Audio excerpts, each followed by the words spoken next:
기도하옵나이다. 아멘. 이번 주 금요일은 제헌절입니다.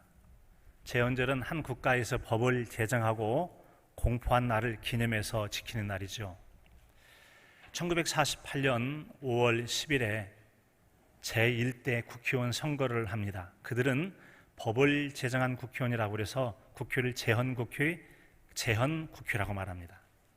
자, 그들을 통해서 이제 7월 12일에 법을 제정을 하고 닷새 후인 7월 17일에 대통령에서 법이 이제 공포가 되죠. 그러므로 법이 유효한 법치 국가가 되게 됩니다. 자, 여러분, 왜 나라가 세워지면서 나라에서는 국회를 만들었을까요? 국회의원들을 뽑고 국회를 만들잖아요. 그리고 왜 국회의원들은 법을 제정한 걸까요? 이유는 간단하겠죠. 법이 필요하니까요. 사회가 있는 곳에는 법이 있다라는 그런 말이 있죠. 그런 것처럼 우리에게 법이 필요해서 법을 만든 것입니다. 이 법이라고 하는 것은 질서를 유지하고 또 사회를 유지하기 위해서 필요한 정의 실현을 직접적 목적으로 해서 일종의 국가가 강제력을 가지고 이제 만든 사회적 규범 혹은 관습을 법이다라고 말합니다. 다시 말씀드려서 사회 질서를 유지하고 우리가 생활하는데 더 안정적이고 유익을 주기 위해서 법을 만들었다, 이렇게 이해할 수가 있을 것입니다. 따라서 이 법이라고 하는 것은 인간 사회생활에 있어서 때려야 뗄 수 없는 아주 불가분의 관계라고 할 수가 있을 것입니다. 자, 그런 이 관점에서 보게 된다면 우리에겐 또 많은 법들이 있죠. 나라 사이에 이런 국제법이 있는가 하면 가정 안에도 보면은 가정 집안의 규율과 법식을 말하는 가훈과 비슷한 가헌이라는 게 있죠. 교회는 회사의 규칙, 사칙이라는 게 있기도 합니다. 학교에는 교칙이 있기도 하죠. 그리고 국가는 각 나라마다의 자기 법이 있게 됩니다. 이런 법을 통해서 그 사회가 운영이 되어지죠. 자, 그런 것처럼 하나님을 믿는 성도에 있어서는 세상 법뿐만 아니라 그 외에 또 하나의 법이 있다면 그것은 바로 하나님의 법이라고 하는 겁니다. 하나님의 백성들은 천국 백성, 천국 시민권을 가진 자로서의 하나님의 법을 따라 살아가는 성도라고 할 수가 있을 것입니다. 자, 그렇다면 우리는 어떻게 하면 이와 같은 하나님의 법을 따라 잘 살아갈 수가 있을까요? 그 법에는 놀라운 하나님의 약속과 놀라운 복이 들어있거든요. 그러기 위해서 우리에게 첫 번째 필요한 것은 바로 이 법에 대한 바른 깨달음을 가져야 된다는 겁니다. 같이 해볼까요? 법에 대해서 바로 깨달아야 합니다. 법을 바로 깨달아야 돼요. 자, 우리가 지키며 살아가는 법이 있다고 할지라도 우리가 법을 잘못 깨닫게 된다면 법에 대한 오해가 생겨날 겁니다. 그렇다면 법에 대한 오해는 법을 제대로 지키지 못하거나 법을 어긋나게 하는 것 때문에 다른 사람과 갈등을 하거나 죄를 지을 수가 있어요. 많은 사회적 갈등과 혼란이 있을 수 있겠죠. 그래서 우리는 법을 제대로 알아야만 됩니다. 그리고 법이라고 하는 것은 처음 국회에서 법을 정할 때 발의하는 사람이 이런 목적 가지고 법을 제정한다라고 말해도 세월이 지나고 난 다음에 이것이 사회적 법 적용을 할 때 법정에서나 사람들이 법을 적용할 때는 제각각 자기 좋은 대로 생각할 가능성이 많아요. 그래서 이 법에 대한 해석이 달라질 수가 있기 때문에 생겨나는 학문이 바로 법 해석학이라는 학문도 있다고 합니다. 그래서 이 얘기는 그만큼 법을 바르게 해석하는 게 중요해요. 바르게 해석해야만 바른 법을 따라 살아갈 수가 있기 때문에 그런 것이죠. 특별히 이 법이라고 하는 것은 이 법전, 법을 묶어놓은 책을 법전이죠. 법문, 법의 글들이 있는데 이런 법전과 법문도 중요하지만 이 원래 법을 제정할 때 본래 의도했던 바가 뭐냐라고 하는 그 숨어있는 정신이 참 중요하다는 겁니다. 그것을 알았을 때 우리는 비로소 그 사람 법을 알아, 법을 안다고 말을 하는 것이죠. 자, 이처럼 이것은 법을 정신을 알고서 법을 집행하는 국가뿐만 아니라 그 법의 질서 안에 살아가는 시민들도 함께 이 법의 정신을 알고 살아가야만 되는 것이죠. 그럴 때 바른 법을 따라 살아가는 시민이 되는 겁니다. 자, 이것은 신앙생활도 마찬가지입니다. 우리가 세상 법도 제대로 알고 지켜 사는 것처럼 하나님의 백성은 하나님 말씀을 법으로 따라 사는 사람이니까 하나님 법을 제대로 알아야 되죠.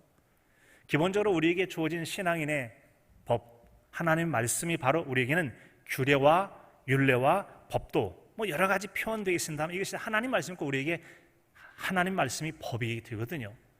그래서 세상의 법은 제헌국회에서 법을 제정할 때 그때 법정신, 사람에 의한 법정신이었다면 우리에게 주어진 신앙인의 법은 하나님 말씀으로 모든 하나님의 말씀, 신앙인의 법은 하나님의 뜻이 어디 있느냐가 중요한 거죠. 하나님께서 제정하셨기 때문에 우리는 하나님 말씀, 성경을 읽을 때 과연 이 말씀을 통해 주신 하나님 마음, 하나님의 의도, 하나님 뜻이 무엇일까를 알려고 헤아리는 작업이 필요하다는 점이죠. 그럴 때 우리는 바르게 하나님 말씀과 뜻을 헤아려서 바른 신앙생활을 할 수 있게 되어집니다. 우리는 무언가를 알아가려 할 때 많은 질문도 하고 연구도 하고 그런 탐구 과정을 통해서 보다 깊은 이해를 갖게 되죠. 그런 것처럼 신앙인으로서 우리가 바른 신앙생활을 하기 위해 절대 필요한 하나님의 법을 어떻게 하면 바로 깨달을 수 있을까? 여러 가지 방법이 있겠죠. 그것은 하나님 말씀이 기록되어 있는 성경을 읽는 게 필요하기도 합니다. 성경을 읽는 거죠. 또 그런가 하면 예배 시간 이런 설교를 통해서 듣는 것처럼 듣기도 하고 특별히 성경만을 공부하는 성경 공부, 신앙 훈련도 필요합니다. 물론 더불어서 지식만이 아니라 지식이 참된 믿음이 되기 위해서 행함을 함께 배워갈 때 우리는 참된 지식을 배웠다 할 수가 있을 것입니다. 그뿐만 아니라 우리가 이 성경 내용을 또 묵상하는 게 중요하죠. 마치 밥을 먹은 사람이 입에 넣고 우물 하다가 삼켜버리면 소화가 좀 잘 안 되고 밥맛도 모를 겁니다. 그러나 밥을 입에 넣고 오물오물 씹게 되어지면 밥이 으깨어지고 침과 섞여가면서 맛을 점점 느끼게 돼요. 그리고 제대로 밥맛을 아는 밥을 먹게 되는 것처럼 묵상이라고 하는 것은 하나님 말씀을 무슨 뜻인가 하나님의 마음과 의미를 생각하면서 자꾸 생각하는 게 묵상이죠. 그리고 기도할 때 하나님께서 도와주세요. 바로 침 속에는 음식 속에는 음식을 우리가 입으로 씹으면 침이 섞이고 침 속에는 소화효소가 들어있어서 소화를 돕는 것처럼 우리가 하나님께 기도하면 도와주세요. 특별히 성경은 하나님의 감동으로 된 것으로라고 말씀한 것처럼 하나님의 감동인 성령님에 의해서 감동받은 자가 성경을 썼기 때문에 하나님 저에게 좀 도와주세요라고 하는 기도가 필요한 것이죠. 그래서 시편 119편 18절 같은 데 보면은 내 눈을 열어서 주의 법에 기이한 것을 보게 해 주십시오라고 기도하기도 합니다. 그럴 때 성령 하나님께서 우리에게 도움을 주셔서 바른 말씀을 깨달아 알므로 더 깊은 은혜 단계로 나아가게 될 줄로 믿습니다. 이런 여러분 신앙적 알매에 대한 갈구, 탐구, 노력이 참으로 많이 필요한데요. 이것은 여러분 비단 기독교인만 그렇게 하는 건 아닙니다. 바울 사도도 여러분 오늘 보니까 내가 한 법을 깨달았다라고 말함을 통해서 깨닫지 못했다면 오해를 했을 수 있는데 깨달았다, 바로 깨달을 수가 있었겠죠. 바른 깨달음에 대해서 그가 말하고 있습니다. 내가 한 법을 깨달았다, 한 법을 깨달았다 하는 말씀을 이치를 깨닫게 되었다는 것이죠. 이 같은 여러분 깨달음은 불교에서도 각 깨달을 각자 대각을 깨달았다, 이 각을 참 중요시하죠. 특별히 각이라고 해서 법의 본체 그리고 마음의 근본을 깨달아 아는 것을 참으로 중요하게 여긴다라고 합니다. 그래서 이 같은 깨달음을 얻기 위해서 길고 긴 금욕적 수행을 통해서 그 말이었구나 라고 깨달아 아는 시간들을 갖게 되는 거죠. 특별히 우리 남원의 저 동편에 있는 산내에 가면 실상사라고 하는 1000년 넘는 고 사찰이 있습니다. 실상사는 여러분 우리나라에 있어서 이제 불교계 선문의 효신 구산 선문이 바로 이 실상산문에서 나왔어요. 산문은 이제 그 실상사 연구하는 그곳이고 선문이라고 하는 것이 나왔다. 이 선문은 선풍을 나타내는 건데 선문 이것은 바로 이제 선문의 최초 가람인 한국 선풍의 발상지가 실상사인데 선문이란 참선을 통해서 내적인 관찰과 자기 성찰을 통하여 자기 심성의 본원을 깨달아가는 것을 추창하는 것이 이제 바로 이 선문인데요. 즉 우리로 말하면 신앙의 말씀들을 깊이 묵상함을 통해서 자신도 살피고 하나님 말씀도 살펴가면서 참된 하나님 말씀을 깨달아서 깨달음이 있는 성숙하고 깊이 있는 신앙생활을 노력하는 것이 바로 우리로 말하는 묵상이라면 이들에게는 이 선문이라고 할 수가 있는 겁니다. 선문이라고 해요. 수행을 통해서 그걸 행하게 됩니다. 따라서 이처럼 여러분 수행을 중요시하는 이 불교 신자라면 우리가 만약에 표면적인 신앙생활을 하고 말씀에 대한 깊은 묵상도 깨달음도 얻게 된다면 어쩌면 우리를 깊이가 없는 신앙인으로서 품격을 좀 낮게 볼지도 몰라요. 기독교의 진리는 내가 잘 모르겠지만 살아가는 삶의 모습을 보니까 좀 품격이 좀 떨어지는 것 같아요. 좀 깊이 묵상하고 하는 그런 모습이 안 보여라고 한다면 존귀한 하나님 말씀 또 구원의 복음을 가지고 살아가는 성도들이 하나님의 영광을 가려는 부끄러움이 될 수도 있을 것입니다. 따라서 여러분 우리는 바른 깨달음을 위해서 우리 신앙적인 수고가 필요한 것이죠. 특별히 예수님께서도 제자들에게 너희는 왜 깨달음이 없느냐라고 해서 제자들의 깨달음이 없는 것을 매우 안타깝게 여긴 적이 있기도 합니다. 한 번은 제자들과 함께 배를 타고 가시면서 제자들에게 말씀하시죠. 너희는 바리새인의 누룩을 주의하라. 일반적으로 누룩을 섞어서 빵을 만들기 때문에 보통 빵을 생각해요. 우리 말하면 떡 같은 거죠. 빵을 생각하니까 저들이 오늘 우리가 빵을 준비해야 되는데 마침 빵을 준비하지 못할 때 어떻게 예수님께서 하시고 빵 얘기를 하시는 걸까? 그들은 생각을 했습니다. 그런데 예수님의 생각과 달랐습니다. 예수님께서 말씀하시는 것은 너희가 바리새인의 누룩을 주의하라라고 했더니 바리새인의 누룩은 곧 바리새인들의 가르침, 그들의 잘못 듣는 가르침을 조심해야 된다 라고 주의를 했는데 그들은 빵을 준비하지 않았다라고 엉뚱한 말을 하게 된 거죠. 이것이 바로 깨달음이 적었던 거예요. 부활이 있지 않다고 생각한 사두개인 같은 경우는 한 여인이 생전에 여러 남자와 결혼하게 됐어요. 죽은 다음에는 누구의 진짜 부인입니까? 라고 물을 때 너희가 잘 몰라서 그렇다. 하나님 나라 천국에서는 시집가고 장가가는 일이 없다라고 말씀하시잖아요. 예수님 제자들이 또한 여러분 길을 가면서 자신이 곧 붙잡혀서 많은 고난을 당한 다음에 십자가에 죽으실 것을 말씀하세요. 자기 죽음과 순환을 통하여 인류 구원의 역사를 말씀하시는데 제자들은 깨닫지 못하고 주님께서 영광 받을 것만 생각하시고 주님 영광 받을 때 과연 누가 예수님의 우편에 앉고 좌편에 앉을 것이야. 길거리에서 서로 내가 우편 좌편에 앉겠다. 어떤 형제는 두 형제가 다 하겠다고 말다툼을 하고 갈등을 하게 되는 거죠. 예수님 볼 때 얼마나 답답하셨겠어요. 깨달음이 부족했던 것이죠. 그래서 여러분 우리가 바른 깨달음이 있어야 바른 신앙생활을 할 수 있습니다. 바른 깨달음을 위해서 여러분 말씀을 읽기도 하고 기도함을 통해 성령이 조명하심으로 여러분의 눈에 마음의 눈을 열어서 주의 귀한 것을 보고 바른 깨달음을 잘 신나요 건강한 신앙생활에 가는 저와 여러분의 신앙이 삶이 될 수 있기를 간절함으로 축원합니다. 또한 우리가 하나님 말씀을 바로 선택하고 깨달아 살기 위해서 필요한 것이 있다면 누구라도 다 하나님의 모든 사람이 두 법 사이에서 갈등을 해가면서 성숙해 나간다고 하는 겁니다. 같이 한번 해볼까요? 누구라도 갈등하며 성장해 갑니다. 처음부터 어른이 태어나지 않는 것처럼 신앙생활도 다 갈등하며 성장해 나가게 되어집니다. 우리에게는 굉장히 성숙한 신앙인이어서 정말 저 사람을 뭐뭘 배우고 따라가자 해서 그걸 모델 삼다고 그러죠. 모험을 삼아서 따라가기를 원하는 바울 사도라고 하는 분 있잖아요. 근데 그분도 완벽한 신앙생활이 아니라 이 두 법 사이에 갈등한다고 말하고 있어요. 여기서 말하는 두 법이란 보니까 내 속사람으로는 하나님의 법을 즐거워하고 지체 속에는 다른 한 법이 있어서 내 마음의 법과 싸워서 내 지체 속에는 죄의 법으로 나를 사로잡아가는 것을 볼 수 있다. 지체의 법, 사망의 법, 마음의 법, 하나님의 법, 생명의 법을 따르려고 하는 마음의 소망과 또 육체의 욕구에 따라 살아가는 또 다른 모습이 있는 것, 이것 때문에 이가 얼마나 고민하고 애태워하는가를 볼 수가 있습니다. 따라서 이와 같이 신앙이 좋다고 여겼던 이 바울 사도조차도 내면의 무수한 갈등 속에서 신앙의 성장과 성숙을 경험해 나가더라는 거죠.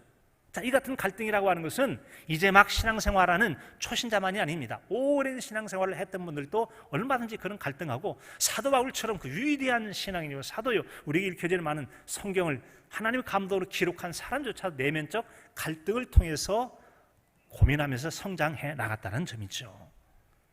아마도 신실한 신앙인일수록 하나님 말씀을 따라 살기를 원할 것입니다. 하지만 갈등 없는 사람이 누가 있어요? 살아보면 알잖아요.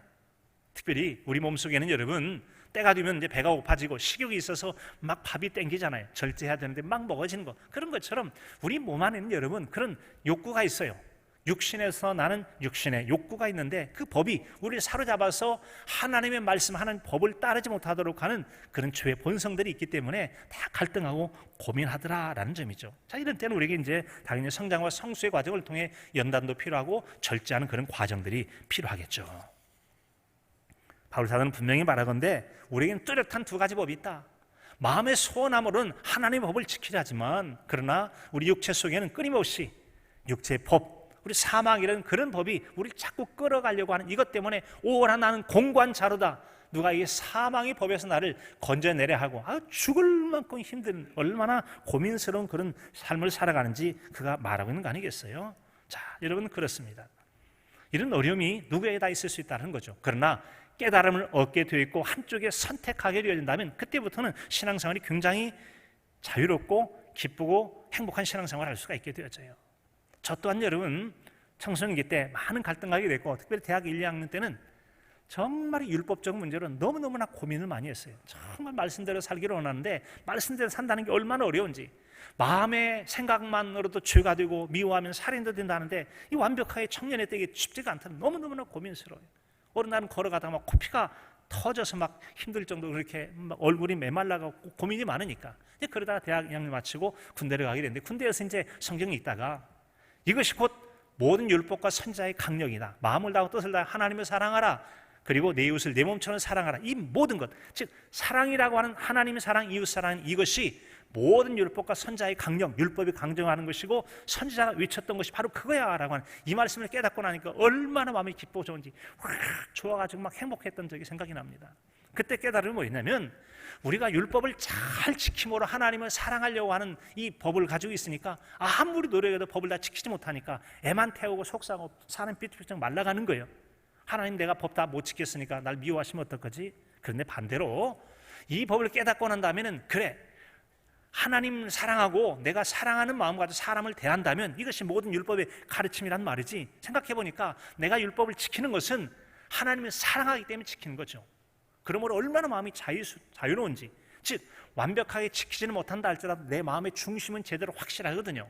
내가 하나님 법을 따라 살기로 작정을 했고 하나님을 따라 살기로 하는 하나님 법을 사랑하는 겁니다.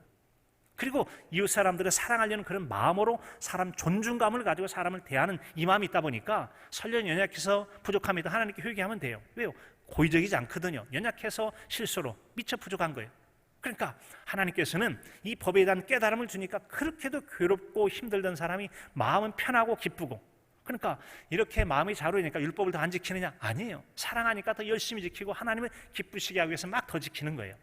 그러니까 율법적으로 사는 거하고 은혜 가운데 사는 게 그렇게 다른 개인적 깨달음이 있었음을 얼마나 하나님께 감사한지 모르겠어요. 자, 바울 사도 어찌 이걸 몰랐겠어요? 그런데 그런 삶을 사는 것은 머리로는 알지만 실제로 사는 게 또 쉽지가 않아서 고민이 있기도 하죠. 그래서 바울 사도도 고린도전서 9장 27절에 보면, 내가 내 몸을 쳐서 복종하게 하면 내가 남에게 전파한 후에 도리어 내가 버림을 당할까 두려워합니다 라고 말씀했어요. 즉 전도자로서, 선교자로서, 설교자로서 하는 말씀을 다른 사람이 전해요. 전도해서 다른 사람 예수님 믿게 만들기까지는 했는데 정작 자신이 하나님 말씀을 지키지 못해서 하나님께 벌 받을까 겁이 나는 거예요. 그래서 자신을 쳐서 복종시킨다. 절제가 필요한 것이죠. 그래서 신앙생활 잘하는 사람이라도 어느 순간 방심하면 넘어져서 큰 어려움을 겪을 수가 있어요. 그래서 오죽하면 오라 나는 공고한 사람이로다. 이 사망이 오고서 누가 나를 건져내랴. 우리는 완전할 수 없고 부족함이 있다는 거죠.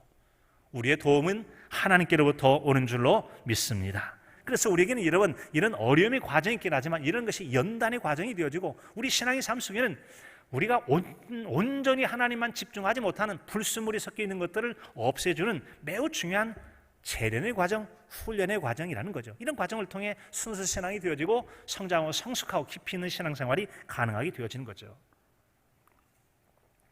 그런 고난의 과정을 겪었던 욥이라는 사람은 욥기 23장 10절에서 이렇게 말씀하잖아요. 그러나 내가 가는 길을 그가 아시나니 그가 나를 단련하신 후에는, 연단하신 후에는 내가 순금같이 되어 나오리라 라고 해요. 순금같이 된다. 순금이라는 건 불순물이 섞이지 않는 거예요. 자꾸 재련하면 불순물 걷어내고 불순물 걷어 나중에는 다른 불순물에는 순도 100%짜리 나오도 순금이 만들어지는 것처럼 하나님은 우리에게 때때로 이 하나님 법을 따르는 것과 육신적 욕구 사이에서 갈등하게 하지만 연단의 과정을 통하여 하나님 기뻐하실 아주 순전한 신앙인을 하나님께 세워가신 줄로 믿습니다. 자, 그럴 때 우리는 품격 있는 신앙이 될 수가 있는 것이죠. 이용규 선교사님의 내려놓음이라는 책이 있습니다. 그분의 책에 보게 되면 이런 내용이 나와 있어요. 붙잡고 소유하는 것과 정반대인 모든 것을 포기하고 자신이 붙잡고 있는 것을 하나님의 뜻 앞에서 내려놓음으로써 자유로울 수 있고 참된 기쁨과 믿음 안에서 행복을 누릴 수 있게 된 그 신앙은 연단으로 성숙된 신앙이 누릴 수 있는 하나님의 고귀한 선물이다. 다시 말씀드리면 내가 뭔가를 붙잡고 아둥바둥하는 거 힘들어요. 그런데 알았습니다, 하나님 뜻대로 내가 다 내려놓죠. 순종하겠습니다. 그런 마음을 가지고 다 내려놓다 하게 되면 손해 같은데, 그런 시간들이 연단이 돼서 오히려 우리를 아주 품격이 있는 성숙한 신앙으로 만들어주기 때문에 연단 자체가 우리에게 좋은 선물이 될 것을 말씀해 주고 있습니다. 이런 연단의 과정들은 우리가 일종의 씨름과 같은 것이죠. 씨름 선수가 서로 삿발을 잡고 남을 넘어뜨리듯이 우리는 이 하나님의 법, 이제 육신의 욕구와 또 여러분 하나님의 법 사이에서의 이 갈등하며 이런 과정을 속에서 점진적으로 시간을 따라 성숙해 나가는 것 아니겠습니까? 그런 과정이 필요해요. 그런 과정이 이기까지는 누구나 다 많은 시험도 유혹도 있게 되어지고 그것을 이겨낼 때 비로소 우리는 참된 성숙으로 나갈 수가 있게 되어집니다. 창세기 39장 이하에 보면 요셉이라는 사람도 그런 시험을 당하게 되잖아요. 육신적 욕구로 미혹하는 주인 보디발의 아내가 자꾸 동침을 요구하게 되잖아요. 자, 청년의 때 그 요구를 들어줬다면 잠시 잠깐 쾌락의 즐거움을 누릴지 모르겠습니다만 그는 결국 나락에 떨어져서 비참한 종말을 맞게 되고 말 겁니다. 하지만 그는 그것을 이겨내게 되죠. 내가 어떻게 하나님을 법을 어기고 그런 일을 행할 수 있겠냐고 단호하게 떨쳐내는 거 아니겠습니까? 자, 이렇게 그가 이길 수 있었던 게 뭐겠어요? 오직 눈짓하고 동침을 요구했지만 이겨낼 수 있는 것은 청년의 때 그가 하나님 말씀을 마음에 두었기 때문이라는 거죠.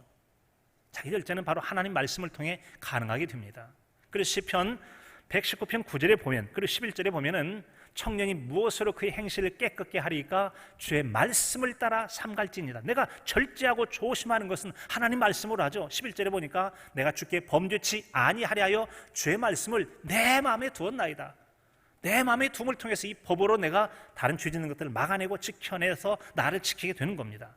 그것이 곧 결과적으로 그를 죄에 빠지지 않도록 그를 지켜준 게 아니겠습니까? 따라서 우리가 하나님 말씀을 지키면 내가 법을 지켜냈다고 대단한 것 같지만 실제는 말씀 따라 살려하다 보면 그 법이 나를 죄악에 빠지지 않게 지켜주고요, 하나님 약속 가운데 살아가는 복된 삶으로 지켜준다는 거죠. 그래서 유대인에게는 아주 유명한 격언이 있어요. 유대인들이 안식일을 지킨 것이 아니라 안식일이 유대인을 지켰다라는 그런 말이죠. 유대인들이 하나님께 범죄하면 나라가 망해버렸습니다. 먼 나라에 포로로 끌려갔어요. 이제 다 끝장난 것 같지만 그런 나라가 망하고 난 다음에서야 제정신이 들었던 소수의 사람들을 통해서 이제 하나님 말씀을 지켜 제대로 살아보자 해서 타국에서도 안식일 지킵니다. 우리로 하면 주일 성수를 하게 된 거죠. 그렇게 주일 성수를 하는 동안에 그들에게는 믿음이 지켜졌고 말, 언어가 지켜졌고 하나님을 섬기는 신앙이 지켜지는 겁니다. 그리고는 끝내 그들이 다시 회복하는 은혜 때를 얻게 된 겁니다. 자, 그러고 와서 그들이 안식일 지켜낸 줄 알았더니 오히려 안식일이 그들을 살려내서 지금의 나라가 되도록 회복하는 놀라운 역사를 이루는 거 아니겠습니까? 우리가 여러분 하나님 말씀을 붙들고 지켜 살면은 내가 말씀을 지켰다고 애쓴 것 같지만 말씀이 또한 우리를 지켜주고 보호해주는 놀라운 은혜를 베풀어 준다고 하는 것이죠. 이 같은 삶을 위해서 여러분 시편 57편 7절에 보면은 내 마음이 확정되었고 내 마음이 확정되었사오니 내가 노래하고 내가 찬송하리로다 라고 해서 다윗과 같은 경우는 확정된 마음을 가지고 틀림없이 나는 그 어떤 것이 아닌 하나님 말씀 법을 따라 살겠습니다라고 작정을 했다는 거죠. 그도 또한 한때는 침상을 눈물로 띄우듯이 저는 부끄러운 날들이 있었지만 새롭게 다짐한 다음에 철저하게 하나님 말씀에 선택을 하고 그 말씀을 따라 살려했다는 거죠. 사랑하는 성도 여러분, 지금 어떤 신앙적 갈등과 고민 중에 계십니까? 너무 걱정하지 마십시오. 누구라도 그럴 수 있는 것입니다. 우리가 하나님께 도움을 구한다면 또 말씀 못대로 살기로 한다면 그 말씀이 여러분을 지키고 하나님의 도우심이 여러분 여전한 하나님의 약속의 복 가운데 살 수 있도록 도우시고 지키시고 인도해 주실 줄로 믿습니다. 그 은혜가 저와 여러분의 삶 가운데 함께 하시기를 간절함으로 축복합니다. 그래서 우리가 하나님 말씀 따라 사는 세 번째는 바로 죄의 법이 아닌 하나님의 법을 선택해서 지켜 살아야 된다는 거죠. 같이 해볼까요? 하나님의 법을 선택해서 그 법을 섬기며 삽시다. 아멘. 아마도 모든 사람들의 인생은 곧 무수한 선택의 여정이라고 할 수 있어요. 우린 끊임없이 선택하며 삽니다. 밖에 나가면 뭐 시장에 가면 어느 걸 선택할 것인가, 길을 가다 보면 이 길로 갈까 저 길로 갈까, 사업을 한다면 이 일을 할까 저 일을 할까, 끊임없는 선택과 선택. 사람의 만남도 친구를 사귐도 배우자를 만남도 모든 것이 다 선택의 반복이라고 할 수 있어요. 그런데 중요한 것은 내가 어느 것을 선택하느냐에 따라서 간 길과 가지 않는 길이 나누어져요. 그래서 늘 가지 않는 길에 대한 미련이 남을 수도 있고 잘못된 선택에 대한 고민과 후회가 남게 돼요. 잘 선택에 대한 기쁨이 있게 돼요. 누구나 다 이런 선택에 있어서 완벽하게 처음부터 잘하는 사람은 없어요. 부족한 점이 있기도 해요. 이런 부족함과 연약함이 있을 때 우리는 어떻게 하면 좋을까? 기본적으로 비틀거리는 발걸음 같은 그런 상황이 있을 때 우리는 그 길을 바로 살기 위해서 바른 선택이 필요하고 바른 선택을 했다면 또 지켜가는 게 중요해요. 오늘 보니까 이 말씀 속에 내 마음으로는 하나님의 법을, 육신을 보면 주의 법을 섬기노라, 섬긴다라는 이 말은 복종하다 혹은 순종하다, 직행한다라는 그런 뜻이에요. 하나님 말씀을 선택하는 것도 중요하지만 그 법을 직행하지 않으면 참된 선택의 의미를 온전히 이루지 못하는 거죠. 그래서 그걸 지켜가야만 돼요. 자, 그래서 이렇게 지켜가야 되는데 이게 좀 쉽지는 않다라는 겁니다. 그래서 우리에게는 신앙적 결단도 필요해요. 결단이 필요하죠. 여호수아 같은 경우는 노년에 아브라함이 처음 제단을 쌓았던 세겜이라고 하는 지역, 이제 뭐 예루살렘에서 북쪽으로 67km 이렇게 떨어졌다. 하여튼 그 세겜이라는 지역이 있는데 나중에 이제 사마리아 성이 되죠. 북 이스라엘 수도가 되어진 그 세겜 지역에 여러분 그곳에서 일종의 그에게는 언약갱신이자 자기의 마지막 노년의 최종 설교를 하게 되어집니다. 그때 이제 백성들을 모아놓고 여러분은 앞으로 섬길 분을 선택하기 바랍니다 라고 말하면서 24장 15절에서는 이렇게 말합니다. 너희가 섬길 자를 오늘 택하라. 오직 나와 내 집은 여호와를 섬기겠노라. 어느 것 선택할 거냐? 나는 하나님 선택하고 하나님 믿겠다. 여러분은 뭘 선택할 거냐? 라고 요청하는 거죠. 그러면서 그 이전의 이야기를 쭉 들려줘요. 12절 13절 이야기 보면은 하나님께서 왕벌을 보내셔서 대적을 쫓아내 주셨습니다. 너희가 칼과 활로 한 것이 아니라 하나님이 아모리의 두 왕들을 비롯해서 쫓아주지 않으셨느냐? 그뿐만 아니라 너희가 들어가서 성읍을 차지하고 집을 차지하고 또 과수원의 과원을 차지하고 감람나무 열매를 얻는 것, 이거 다 하나님이 거저준 것이다 라고 하는 거죠. 그 땅을 정복하게 됐을 때 그 도시에 남아있는 집이나 성읍이나 또 그 과수원의 열매나 또 감람나무 열매를 너희가 먹는 것은 하나님이 주신 것이다. 자, 이렇게 포도원과 감람나무 열매를 먹게 되는데 어찌할 거냐? 그게 당연히 어찌 대답하겠어요? 백성이 대답하여 이르되 우리가 결단코 여호와를 버리고 다른 신을 섬기지 아니하겠습니다. 하나님을 섬기겠다고 선택을 하고 결정을 하고 그들이 마음을 정하게 되는 거죠. 그때 한마디 쐐기를 박아줍니다. 여호수아 24장 20절에 보게 되면 만일 너희가 여호와를 버리고 이방신을 섬기면 여호와께서 복을 내리신 후에라도 돌이켜 너희에게 재앙을 내리시고 너희를 멸하시리라 하니. 자, 이 말씀은 여러분 우리가 예수님 믿었어요. 믿음 생활하는 동안 하나님의 약속의 말씀 따라 복을 받고 살아가요. 그러면 한번 복 받고 살면 나머지 저절로 다 신앙생활 유지되느냐? 결코 그렇지 않습니다. 위기를 경험할 수가 있어요. 그래서 우리는 만약에 너희가 하나님 섬겨서 복 받은 자라 할지라도 하나님께 복 주셔도 중간에 변질되고 우상 숭배하면 너희에게 벌을 내리고 멸해버릴 수도 있다라고 말씀하시므로 우리는 신앙생활을 처음과 과정만이 아니라 끝까지 잘 섬겨가야 될 줄로 믿습니다. 끝까지 잘 섬겨가야 됩니다. 끝까지 잘 섬겨가야 돼요. 자, 여러분 이처럼 우리가 하나님 말씀을 따라 마음의 중심에는 하나님 법을 따라 살기를 결정을 하고 선택한 다음에 중심으로 살아가는 거, 이게 참으로 중요합니다. 완벽할 수는 없지만 그러나 마음의 중심으로 살아가기를 원한다면 하나님께서 그 삶을 책임져 주시고 붙들어서 인도해 주실 것입니다. 그럴 때 우리는 신앙인다운 품격 있는 신앙생활을 할 수가 있겠죠. 명품 인생이라는 책이 있습니다. 호주 타보르 신학교의 총장을 역임한 베리 챈트라고 하는 분의 그 책에 보면은 이제 나를 다스리기라는 항목이 나와요. 나를 다스리기. 근데 이 나를 다스리기라는 항목이 쭉 읽다 보면은 반복되는 단어 중에 하나가 바로 지배권이라는 말이 나옵니다. 지배권. 지배권은 내가 남에게 간섭받지 않고 내 마음대로 할 수 있는 게 지배권이에요. 즉 제 주머니에 돈이 있다. 제 돈이라면 제가 마음대로 쓸 수 있는 거죠. 제게 있는 화단이 됐든지 간에 농장이 됐든지 간에 곡식이나 꽃을 자기 마음대로 선택해 심을 수 있는 거, 자기가 지배하는 통치권이 있는 거죠. 그런 지배권이 바로 창세기 1장 28절에 보면 너희는 생육하고 번성의 땅에 충만하라. 충만을 말씀하신 다음에 이 모든 세상을 다스리라 말씀하신 다스림이 곧 지배권이거든요. 우리는 하나님 형상을 따라 지음받았고 예수 그리스도의 피로 말미암아 구속 얻은 성도로서 왕같은 제사장적 신앙을 가지고 살아가는 자인 줄로 믿습니다. 이런 여러분 지배권을 잃어서는 안 돼요. 우리는 지배권을 잘 지켜가야 됩니다. 그런데 자칫 우리가 죄를 짓게 되면 이 소중한 지배권을 잃어버리고 그 소중한 기회를 잃어버릴 수가 있게 되어지는 것이죠.